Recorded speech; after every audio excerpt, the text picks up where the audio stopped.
Hey, how you doing? This is Adam Post. Woke Harvard in panic mode. Trump freezes $9 billion in campus crackdown. This is the same kind of move they just pulled on Columbia University, and Columbia University, folded within days. Now it's Harvard's turn. From Breitbart, Trump administration probes Harvard anti-Semitism, $9 billion in federal funds at risk. And anti-Semitism is very important, but that's not the only thing this is about. And they get it over at Inside Higher Ed. This is really about controlling the university. Critics have broadly opposed the Trump administration's tactics, saying they're prime examples of using claims of anti-Semitism to justify aggressive executive overreach. I couldn't agree with that more. It is overreach. How can you have the federal government reaching in and saying, we're going to control this university? Because the university system is completely corrupt and really out of control. So if you want $9 billion, $8.7 billion in grants, another $250 million plus in additional contracts, then you're going to have to meet a certain minimum standard. And if you have to call it anti-Semitism, you call it anti-Semitism. Quote, what we're seeing is an attempt to weaponize federal funding to punish schools that don't align with their political views, said Wesley Wissel, that is really his name, Wesley Wissel, a project director at New America, a left-leaning think tank. Quote, that kind of pressure stifles the free exchange of ideas. And that's the whole point of higher education. Yeah, well, Wes Wissel, you don't actually have to take all the billions of dollars from the federal taxpayers, because if you do take it, that comes with some restrictions. You have to meet a certain minimum standard. Harvard does actually have $53 billion of its own endowment fund. They can spend it any way they want to spend it. There's almost no restriction on it. But when it comes to taxpayer money, that's different. Meanwhile, Education Secretary Linda McMahon said the university's, quote, failure to protect students on campus from anti-Semitic discrimination, all while promoting divisive ideologies over free inquiry, has put its reputation in serious jeopardy. Quote, Harvard can right these wrongs and restore itself to a campus dedicated to academic excellence and truth-seeking, where all students feel safe on campus, she said. It shouldn't be that hard to feel safe on campus. All you have to do is have some security and not have people under the guise of protests running around, taking over campus buildings, blocking students from going to class, disrupting classes. You don't have to have a free-for-all. And they know that. The idea was to push ideology on all these students and make people feel threatened. And you can't operate that way and still get billions of dollars in federal grant money. Also, keep in mind, when Harvard takes money for their federal grants, they take as much as 60% of that grant money to pay their expenses. All their fancy salaries. They're not getting that salary money out of their endowments. They're getting that salary money out of shared revenue from the grants, or at least a significant part of it. So you give them $100 million in one grant. It's really in the billions, but $100 million in a grant. They can take 60% of that and use that for overhead. And it's not all just salaries, but it's a very high percentage. So if Harvard doesn't cooperate and this money goes away, they are not going to be able to operate anymore. So just like Columbia, they will give in.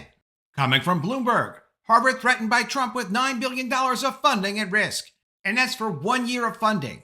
Columbia had $5 billion at risk of 1 year of funding. They folded. Harvard will fold too. But keep in mind, it's for Trump's entire term that Harvard has to be concerned. Even if they make peace with them this year, who knows what's going to happen next year? And Harvard does not want to give up that money. President Donald Trump's administration expanded its campaign against elite universities, threatening to scrutinize billions of dollars of federal funding for Harvard University weeks after freezing money meant for Columbia University. That review, part of efforts to combat anti-Semitism on college campuses, includes $8.7 billion in grants and $255 million in contracts, according to a statement on Monday from agencies including the Department of Education and the Department of Health and Human Services. Quote, Harvard has served as a symbol of the American dream for generations, the pinnacle aspiration for students all over the world to work hard and earn admission to the storied institution, said Secretary of Education Linda McMahon. Quote, Harvard's failure to protect students on campus from anti-Semitic discrimination, all while promoting divisive ideologies over free inquiry, has put its reputation in serious jeopardy. Harvard President Alan Garber completely freaked out. He responded in a letter saying, if the funding stopped, it will halt life-saving research and imperil important scientific research and innovation. He also acknowledged the need to combat anti-Semitism on campus, noting that he has experienced it directly while serving as president. The focus on Harvard comes after the government signaled it would seek drastic changes at the nation's top universities, which were roiled by pro-Palestinian student protests, some say pro-Hamas protests, in the wake of the October 7, 2023 attack by Hamas on Israel and the Jewish state's retaliatory response in Gaza. The administration has targeted billions of dollars of funds that flows through programs such as the National Institutes of Health, while the Department of Education has started probes into 60 schools to see if they're violating Title VI of the Civil Rights Act by failing to protect Jewish students. The crackdown has caused concern among faculty and students that the government is suppressing free speech and that funding cuts will damage research and innovation. Jeffrey Flyer, the former dean of Harvard's medical school and co-president of the Council on Academic Freedom, said that Harvard needed to change, but that ultimatums from the government are a major threat to academic freedom. American taxpayers are not satisfied with spending billions upon billions of dollars at multiple universities to support academic freedom that is anti-American. We're just not into it. You can have some of it. You want to teach some of the communist stuff, you could do that. You want to hate certain countries, go ahead, do a little bit of that, but you can't let it take over the entire institution. And if you do, this is what's going to happen. The funding's going to disappear, which means the institutions will disappear. Larry Summers, Harvard's former president, said in a post on X that while the administration is right in saying universities have wrongly accepted anti-Semitism on campus, suddenly withdrawing federal resources is likely unconstitutional and threatens prosperity and national security. Well, I think it's fine to say maybe it's unconstitutional. You can sue over it. You're not going to probably win. Even if you win, you're going to get a lot less grants the following year because no one's entitled to grants. You have to earn grants. But I think national security is saying a little bit much. The administration in March canceled $400 million in federal grants and contracts at Columbia, days after warning the school that it was reviewing the funding as part of investigations into potential civil rights violations. Trump had posted on Truth Social that he would stop all federal funding for any college or school that allows illegal protests and threatened to imprison or deport foreign students. And they've canceled the visas of hundreds of foreign students now. So none of this is idle threats. This is, look, it's time to change. You guys can't change on your own. We understand that. The federal government will help you change, but you're going to need to change. In recent weeks, several students or former students have been detained by immigration agents, including Mahmoud Khalil, who led anti-Israel protests at Columbia, and Tufts PhD student Rumisa Öztürk from Turkey, who was taken off the street by plainclothes ICE officers and has been taken to a facility in Louisiana. Columbia agreed to a list of demands to restore federal funding, including a ban on masks, expanded campus police powers, and a review of its Middle East, South Asian, and African Studies department. And it's more than a review. They're taking the power away from the professors who used to be able to decide what would get taught in that department. That infuriated some faculty who saw it as capitulation. It was capitulation. They should be angry. They lost. Interim President Katrina Armstrong then abruptly stepped down last week to return to her role as Chief Executive Officer of Columbia University's Irving Medical Center, days after conservative media reported that she downplayed the changes in a Zoom meeting with faculty. The Trump administration is insisting on these changes. They're not doing it for a press release. They really do expect the changes to happen. The Department of Justice is involved. They have an organized task force. They really are pushing this, and they're following up on it. And there aren't going to be any of these universities that say they're going to change something and then don't change something and then get away with it. None of that's going to happen. And if I was running a school, I would absolutely downplay the changes to the professors and say, oh no, we're going to let you guys do whatever you want.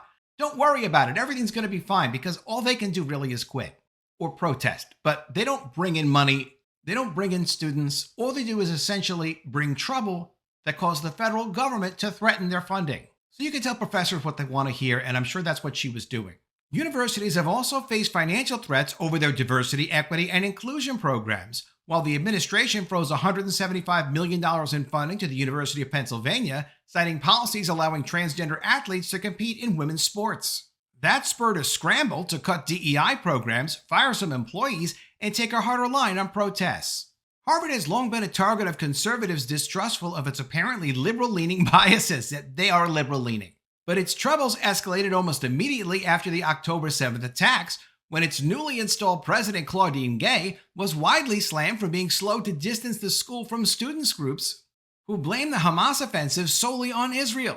She was forced to resign months later after allegations of plagiarism and for delivering widely derided testimony before Congress, where she failed to condemn calls for genocide against Jews as a violation of university policy. I can't technically say if you call for this genocide stuff that that's necessarily wrong. It's not necessarily against our policy. Of course, you can't state president of the university, you big dummy. Powerful donors, including billionaire Len Blavlenick, paused donations over anti-Semitism, while Ken Griffin said he was no longer interested in giving more to his alma mater until the university resumed its role educating young American men and women to be leaders and problem solvers.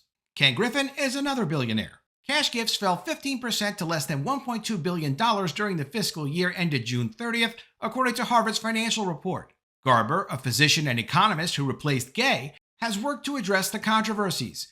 Harvard has also taken steps to discipline those who violate its policies, including banning law students and faculty from the library after silent protests last fall and the termination of a librarian who ripped down a poster of Israeli hostages at a pro-Palestinian rally.